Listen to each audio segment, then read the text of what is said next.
अस्सलाम वालेकुम students, this is Junaid Khalid और यहाँ पे हम जो कोर्स स्टार्ट करने जा रहे हैं दैट इज़ बीकॉम पार्ट 2 का बिजनेस एंड इंडस्ट्रियल लॉ। चलिए, सबसे पहले तो मैं इस कोर्स के बारे में थोड़ी सी आपको आउटलाइन बता दूँ, थोड़ा सा इसके बारे में आपको इंट्रोडक्शन दे दूँ कि इस कोर्स में हम क्या चीज़ें करेंगे और किस तरह का आपके पास पेपर नॉर्मली आता है, तो उसको हम थोड़ा सा डिस्कस कर लेते हैं। फर्स्ट ऑफ ऑल मैं इसके अंदर एक चीज़ बताता हूँ कि आपके बीकॉम पार्ट 2 के अंदर जो डिफरेंट सब्जेक्ट्स हैं, जिसके अंदर आपके पास एडवांस अकाउंटिंग है, कॉस्ट अकाउंटिंग है, बिजनेस एंड इंडस्ट्रियल लॉ है, प्रिंसिपल ऑफ मैनेजमेंट है, auditing and income tax laws हैं, उर्दू है, यानी कि डिफरेंट सब्जेक्ट्स आपके पास हैं। उन तमाम सब्जेक्ट्स में जो थ्योरी के जो सब्जेक्ट्स हैं खास तौर पे, उन तमाम थ्योरी के सब्जेक्ट्स में सबसे ज़्यादा आपके पास यूँ कहूँगा कि लेंदी जो कोर्स है वो बिजनेस एंड इंडस्ट्रियल लॉ का है, यानी कि बहुत आपके पास लेंदी एरिया है, बहुत सारी चीज़ें हैं इसके अंदर, कोर्स करिकुलम या कोर्स आउटलाइन जो है वो बहुत ज़्यादा आपके पास है इसके अंदर। तो उन तमाम चीज़ों को हमने यहाँ पे कवर अप करना है। तो उसके अंदर एक चीज़ मैं आपको पहले बता दूं, यानी कि फर्स्ट क्लास के अंदर आज मैं आपको बता दूं, और यही बात मैं एंड तक आपसे कहता रहूँगा कि प्लीज़ देखिए, जो डिफरेंट दूसरे कोर्सेज हैं उसके अंदर आप रोड लर्निंग कर सकते हैं, ठीक है, बिल्कुल आप करेंगे उसके अंदर, लेकिन मैं एक बात आपको उसके अंदर बता दूँ, बिजनेस एंड इंडस्ट्रियल लॉ यानी कि इस सब्जेक्ट के अंदर आप प्योर 100% रोड लर्निंग पे नहीं जाएंगे। मैं फिर डिस्क्लेमर आपको दे रहा हूँ, मैंने क्या कहा, आप रोड लर्निंग रट्टा मारने की कोशिश मत कीजिएगा प्लीज़। आप उसको रोड लर्निंग से बाहर आके अपने वर्डिंग्स में लिखने की कोशिश कीजिएगा, लेकिन वर्ड हाईलाइट कीजिएगा, मैंने क्या कहा, लेकिन ये लॉ है, ऐसे लॉ का सब्जेक्ट है, जहां पे लॉ स्टेट करना होगा, यानी कि जहां पे आपने लॉ बताना होगा, यानी कि लॉ की कोई बात अगर आपने कोट करनी है तो वो एज इट इज आपने उसको रेप्लिका देना है, वो आपने एज इट इज उसको रिप्रोड्यूस करना है, उसको आपने याद करके एज इट इज उसको आपने लिखना है। बात समझ मारिए इसके अंदर। इसके अलावा जो उसकी एक्सप्लेनेशंस हैं, जो उसकी एग्जाम्पल्स होंगी, उन एग्जाम्पल्स और उन एक्सप्लेनेशन को आप अपनी ओन वर्डिंग्स में लिखने की कोशिश करेंगे और प्लीज़ उसको अपनी हैबिट बनाएं। देखिए, ऐसा पॉसिबल नहीं है कि आप एग्जाम सिचुएशन के अंदर जाएं और डायरेक्टली वहां पे जाके आप कहें कि मैं खुद अपने हाथों में खुद जो है वो लिख लूंगा या लिख लूंगी। That is not possible. यानी कि आप 11th आवर पे खुद से कोई भी चीज रिप्रोड्यूस नहीं कर पाएंगे, खुद से कोई भी चीज नहीं लिख पाएंगे। तो इट मींस आपने करना क्या है, थ्रू आउट दिस सेशन जैसे जैसे हम इंशाल्लाह चीज़ों को पढ़ रहे होंगे, all what you have to do कि आपने उन चीज़ों को जो है वो उनके लॉ को याद किया और उनके एक्सप्लेनेशन को समझ लिया। एक्सप्लेनेशंस को समझना है, ठीक है, याद नहीं करना, रट्टा नहीं मारना एक्सप्लेनेशंस को। आपने उन एक्सप्लेनेशंस को समझ लिया और खुद से आपने उसकी प्रैक्टिस की, यानी कि आप लॉ को याद करके लिखें और इसी तरीके से जो एक्सप्लेनेशंस है वो खुद से आप लिखने की कोशिश करें। एक मरतबा, 2 मरतबा, 3 मरतबा, मल्टीपल टाइम्स जब आप अटेम्प्ट करेंगे तो ऑटोमेटिकली आप जो है वो फिर खुद से उसको लिख पाएंगे। तो याद रखिएगा, आपने जब खुद से लिखना है तो आपने इसकी प्रैक्टिस करनी पड़ेगी, नंबर 1। चलिए, दूसरी बात, सर ये हमने बिजनेस और इंडस्ट्रियल लॉज यहाँ पे देखा है, इसका अगर मैं कोर्स आउटलाइन देखूं बेसिकली तो ये मेरे पास टोटल 100 मार्क्स का पेपर है, यानी कि टोटल जो इसकी वेटेज है दैट इज ऑफ 100 मार्क्स। और ये जो पेपर पैटर्न है या जो पेपर है ये डिस्ट्रीब्यूट या डिवाइडेड होता है 2 सेक्शंस के अंदर, नंबर 1 सेक्शन ए और नंबर 2 सेक्शन बी।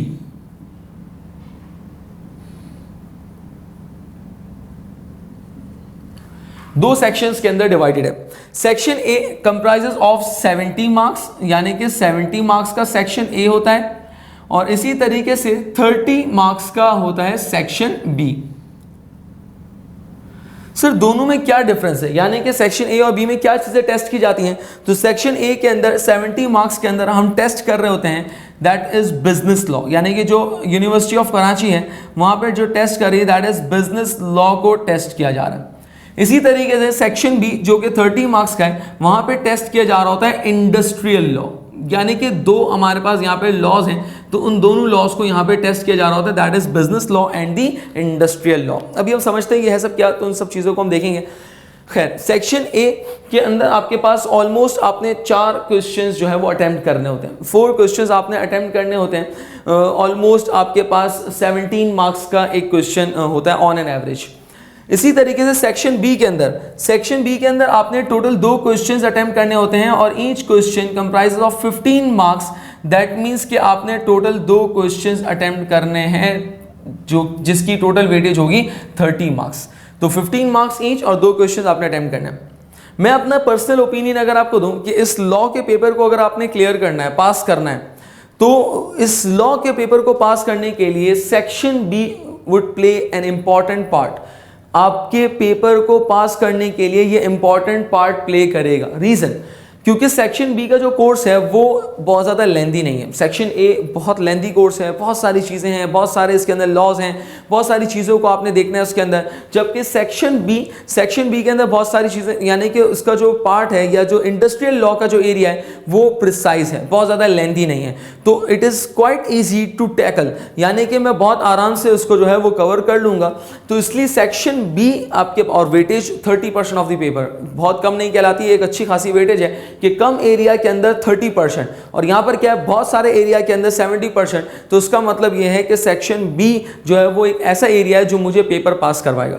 तो सर क्या हम सेक्शन बी से स्टार्ट करेंगे? नहीं, हम सेक्शन ए से स्टार्ट करेंगे। रीजन, क्योंकि जब मैं सेक्शन ए के कुछ लॉज को पढ़ लूंगा तो मेरे लिए सेक्शन बी के लॉज को समझना आसान हो जाएगा। वासन हमारी इसके अंदर, तो मैं सेक्शन बी नहीं, मैं पहले सेक्शन ए से स्टार्ट करेंगे, हम उन तमाम लॉज को देखेंगे, और सेक्शन ए को मिड में हम एक पॉज देके, एक ब्रेक देके फिर हम सेक्शन बी की तरफ मूव करेंगे, एंड देन सेक्शन बी को हम कंप्लीट करके सेक्शन ए की तरफ अगेन हम उसको कैरी फॉरवर्ड या उसको रिज्यूम करेंगे। यहाँ तक बात हमारी इसके अंदर। तो कोर्स बहुत लेंदी है, मेरी रिक्वेस्ट होगी तमाम स्टूडेंट्स से कि आप लोग from the first day please अपने लेक्चर्स को रिवाइज करते रहें, पढ़ते रहें, और सबसे बड़ी बात कि प्लीज़ अपनी ओन वर्डिंग्स में लिखने की प्रैक्टिस ज़रूर करें। इसके अंदर मैं लॉस की बात नहीं कर रहा, फिर रिपीट कर रहा हूँ, जो लॉस मैं आपको कहूँगा कि यार ये लॉ की डेफिनेशन है, मैं खुद बताऊँगा आपको बुक्स के थ्रू, जब हम पढ़ेंगे इंशाल्लाह तो मैं आपको खुद बताऊँगा कि यार ये एक लॉ स्टेट किया गया लॉ है, इस लॉ को आपने एज इट इज रिप्रोड्यूस करना है। बात समझ मारी इसके अंदर। चलें स्टार्ट करते हैं बिजनेस एंड इंडस्ट्रियल लॉ। सबसे पहले एक बिल्कुल बेसिक टर्म हम यहाँ पे डिस्कस करेंगे, दैट इज द लॉ। ऐसा ही है ना, यानी कि लॉ, हम नॉर्मली ये वर्ड, ये टर्म, लॉ की जो टर्म है ये बेसिकली हम डेली बेसिस पे सुन रहे होते हैं। ऐसा ही है ना, कानून जिसको कहा जाता है, लॉ कहा जाता है। What is law? अपने आप से एक सवाल पूछें, क्या है लॉ? सर लॉ बेसिकली क्या है? Law is a set of rules. Law basically it's a set of rules. Rules and regulations frame किए जाते हैं, यानी कि मैं अगर बात करूं,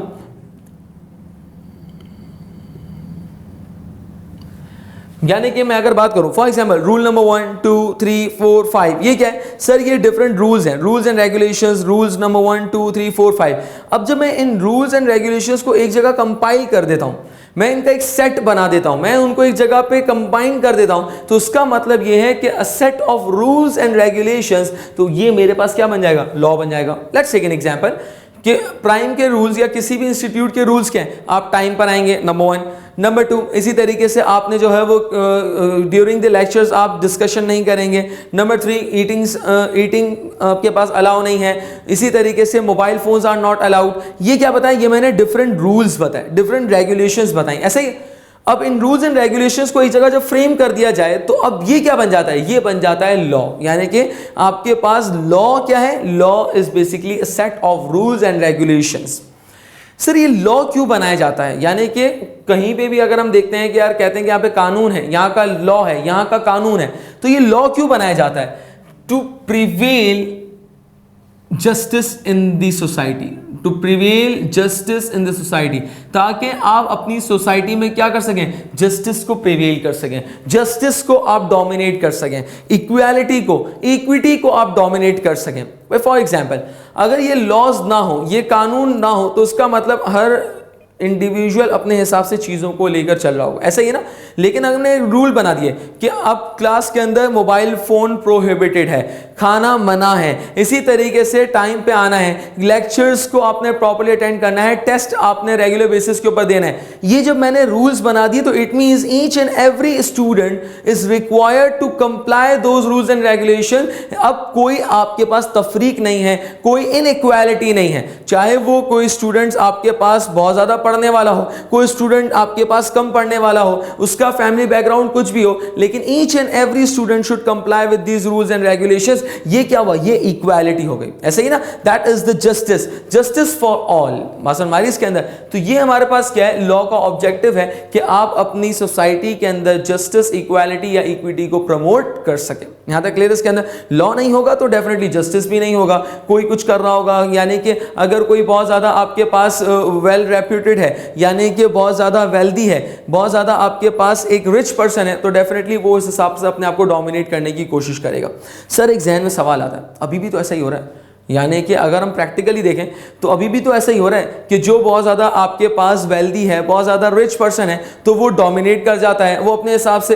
देखिए, हम यहाँ पर इस कोर्स के अंदर ये डिस्कस नहीं करेंगे कि क्या हो रहा है, बात समझ आ रही है इसके अंदर, व्हाट इज गोइंग ऑन, मुझे इससे कंसर्न नहीं है फिलहाल। हाँ, व्हाट शुड बी या व्हाट इट शुड बी, तो वो मुझे देखना है। याद रखिएगा, लॉ क्या कहता है हमें ये देखना है।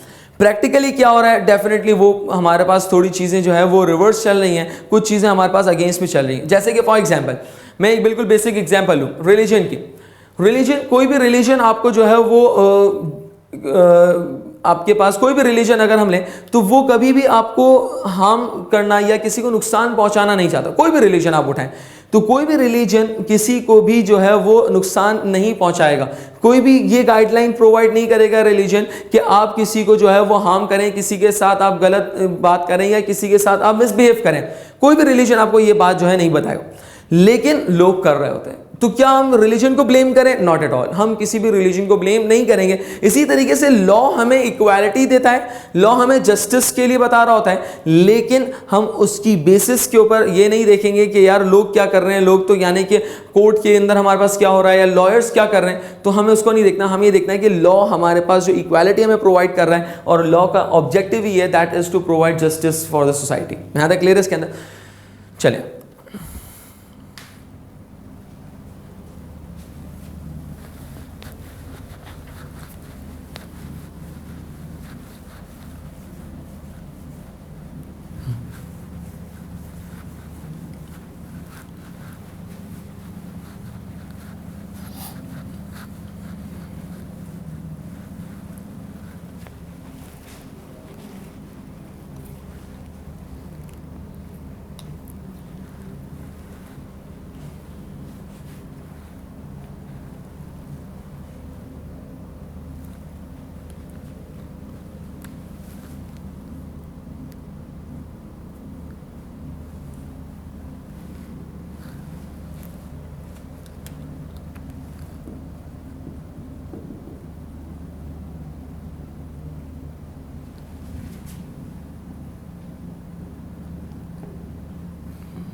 अच्छा यहीं से चलें, अब हम यहाँ पे देखते हैं लॉ। हमें जो कोर्स के अंदर यहाँ पे देखना है दैट इज दो लॉज हमें देखना है, एक बिजनेस और एक industrial law. Law set of rules, rules relating to what, rules relating to business. देखिए, अब टर्म अगर हमने समझनी है लॉ की तो अब चीजों को थोड़ा सा समझना आसान हो जाएगा।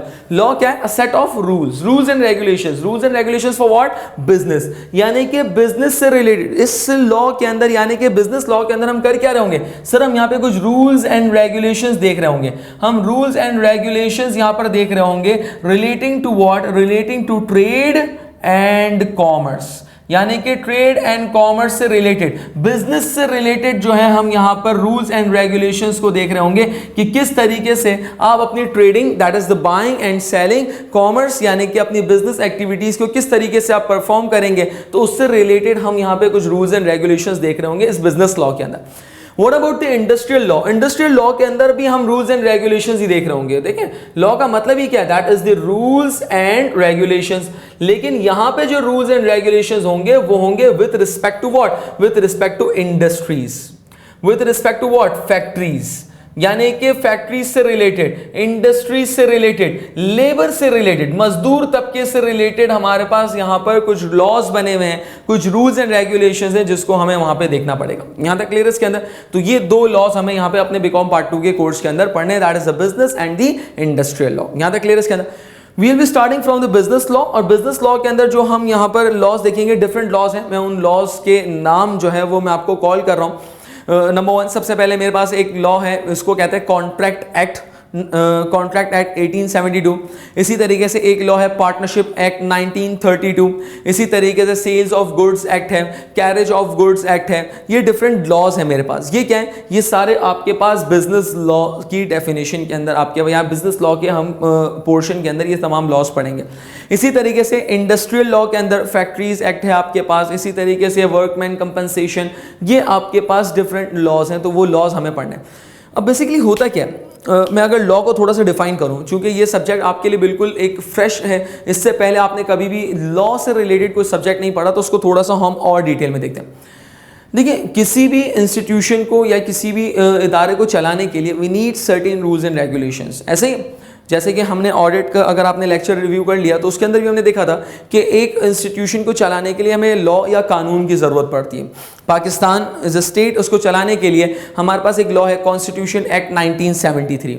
इसी तरीके से मैं एक और देखूं कि कंपनीज, हमने इसको वहाँ पे देखा था कि जितनी भी जॉइंट स्टॉक कंपनीज हैं उन तमाम जॉइंट स्टॉक कंपनीज को चलाने के लिए भी एक लॉ है, and that law is known as companies act 2017। बात समझ में आ रही है इसके अंदर? इसी तरीके से मेरे पास डिफरेंट लॉज हैं।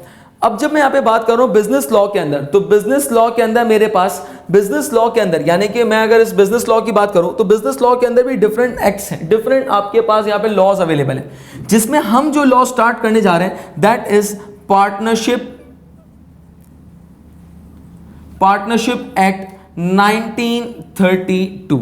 डिफरेंट लॉज है हमारे पास। हम जो लॉ स्टार्ट करने जा रहे हैं, यानी कि हम जो लॉ पढ़ेंगे दैट इज पार्टनरशिप एक्ट 1932। तो पार्टनरशिप एक्ट 1932, अब इसके बारे में हम पूरी डिटेल देखेंगे कि ये लॉ क्यों है और इसकी क्या क्या आपके पास डिटेल्स हैं, यानी कि इस लॉ के अंदर क्या क्या बातें बताई गई हैं और किन ग्रुप के लिए ये आपके पास लॉ जो है वो समझ लें कि रेलिवेंट है। तो ये सारी बातें हम इंशाल्लाह इसके अंदर देखेंगे। चलें, बिज़नेस लॉ की क्लास यहीं पे एंड करते हैं और जो है वो इंशाल्लाह फिर नेक्स्ट क्लास के अंदर जो है वो इंशाल्लाह यहीं से इसको हम स्टार्ट करेंगे, पार्टनरशिप एक्ट 1932।